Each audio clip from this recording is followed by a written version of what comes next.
Welcome back. The Electricity Control Board, the ECB of Namibia, plays a crucial role in regulating the electricity supply industry in the country. The ECB's public presentations on end-user tariff applications by various licensees provide valuable insight into the pricing structures and regulatory processes within Namibia's energy sector. These presentations offer a glimpse into the complexities of setting tariffs, ensuring fair pricing, and promoting sustainable energy practices. Understanding the ECB's approach to these applications is key to comprehending the dynamics of the electricity market in Namibia. Joining us to elaborate further from the ECB is Mr. Ferdinand Molale, the PR specialist. Mr. Molale, good evening and welcome. Thank you so much for joining us. Good evening, and thank you for having us on the Daily Roundup today. Mr. Molale, can you elaborate on the criteria and process that is involved in reviewing end-user tariff applications submitted by different licensees? Well, thank you for that question.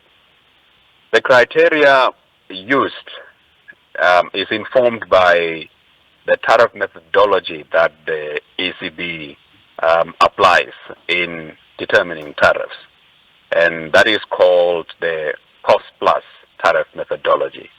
And in terms of the process basically, insofar as the distribution utilities are concerned, the process follows the announcement of the bulk electricity tariff, which are applicable to the distribution utilities. As soon as the regulator announces the bulk electricity tariff, since the distribution utilities would be buying electricity from NamPower at that tariff, they in turn then submit their tariff application to the regulator. How does the ECB ensure transparency as well as fairness in the approval of tariffs to both protect consumer and industry players? That's actually a very, very important question.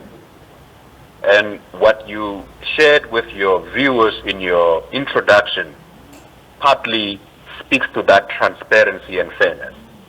Over the years, the regulator has basically just been subjecting NamPower to the public presentation of its bulk tariff application. Now, this year, the regulator thought it would be prudent to basically also create a similar platform for distribution utilities for them to also explain, clarify all those issues of concern to their end consumers and customers. And what we thought as a regulator was to literally create such an opportunity to allow end users and customers to have a direct say in that end tariff. Their inputs are considered in the way we apply our minds in the tariff application that would be submitted. And for us, the more that active involvement takes shape, in our view, the more then that transparency and fairness would also come into play. What challenges, Mr. Molale, does the ECB face when evaluating tariff applications? The biggest challenge, first and foremost, is the call for affordability of electricity.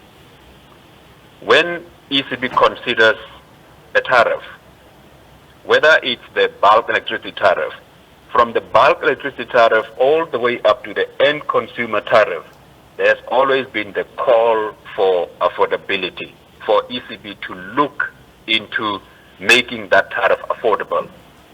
Others have gone as far as actually even pleading for the regulator not to apply a tariff adjustment at all. But that would not be fair, isn't it? What we have been trying to bring across over the years was to say the utilities also needs to actually maintain their infrastructure, their network, their assets in delivering that key service.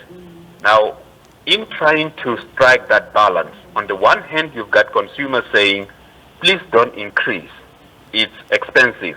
On the other hand, as a regulator, you have a responsibility to ensure that the network, the infrastructure does not crumble. And one way of ensuring that is to allow the utilities a tariff which would allow them to actually deliver the service, which is a key product, while at the same time also honoring their responsibility of maintaining this key infrastructure which provides this vital product.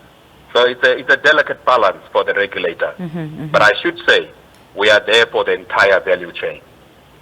Talk to us about how the Electricity Control Board then addresses concerns related to affordability and accessibility of electricity for all segments of the population, while also ensuring the financial viability of energy projects.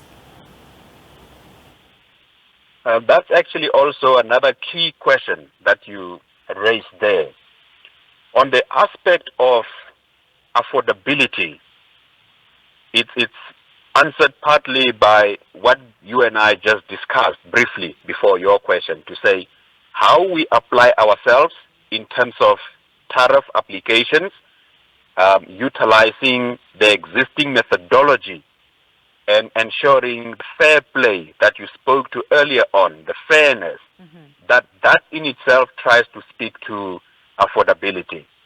Our government over the years have also played a part in ensuring affordability, where, for example, it would release funds to ease that burden on the end consumer. We would also then utilize a fund that is existence called the Long Run Marginal Cost Fund, which fund also, when used, eases the burden of the consumers. So on the aspect of affordability is how we apply ourselves using the existing methodology. On access, we utilizes the market performance framework. It's a framework that we as the regulator have in place with the understanding of the players in industry, in the market, where we whip them to ensure that they deliver that product to that Namibian, where that Namibian is, and should the Namibian basically pay for a connection, we ensure that that Namibian is connected in time as per the existing standards and codes. For that, we have the connection charge policy, which informs that. And on top of that, from a performance perspective, the utilities actually have got a percentage on access on which we rate them. If they do not satisfy that, for example, they get penalized. So they ensure that in a financial year, there's a certain number of Namibians that they connect. If you look at some of the utilities, Senoret, for example, they would, in the last financial year, they showed how they connected Namibians living in Chibarongo in the informal settlements. Oshakati Premier Electric also, in the previous financial year and the current financial year, showed areas which they electrified. That combined speaks to access. On top of that, there's the government rural electrification program, which speaks to that. On IPP projects, what we have done is starting with the bulk utility supplier all the way up to the distribution utilities, we ensure that they prioritize those projects and we oversee those projects insofar as the power purchase agreements that are signed are concerned. But not only that, we create an enabling environment where IPPs are able to invest in this economy and actually invest in the electricity supply industry. We oversee all those from submission of the application, issuance of the license, all the way up to the tariff that will come out of that investment. So we have a key role to play in that regard.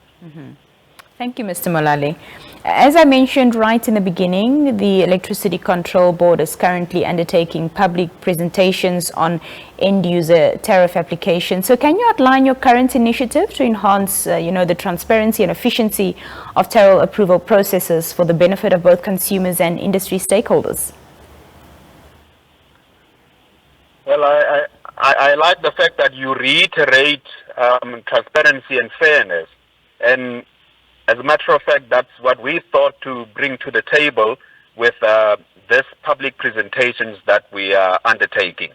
And what I can say is probably just to urge Namibians out there, those who would have time, whose diaries would permit, join the conversation. We were at Katmamulilo yesterday, and tomorrow we are in Rundu starting 9 o'clock at the Trade Fair Center. Join the conversation, bring your voice to the podium, to the table, add your voice to the conversation so that your inputs are considered. And what we can say is basically for transparency and fairness, and also in trying to ensure that delicate balance, we have the utility directly engaging in the conversation with its end consumers and customers. So right then and there, you can literally press them for clarity, for clarifications, for responses on that which you think is key, which needs to be considered, which has been probably overlooked, which you would want the ECB also to consider in its final decision on the tariff. Mm-hmm. So in a nutshell, I'll invite, in this case, residents of Rundu to form part of this conversation tomorrow at the Rundu Trade Fair Center, and also refer your audience to our schedule, which is published in our papers and on our social media platforms for an opportunity in their backyard when we would be there. Mr. Ferdinand Molale, thank you so much for your time this evening. Thank you for joining us.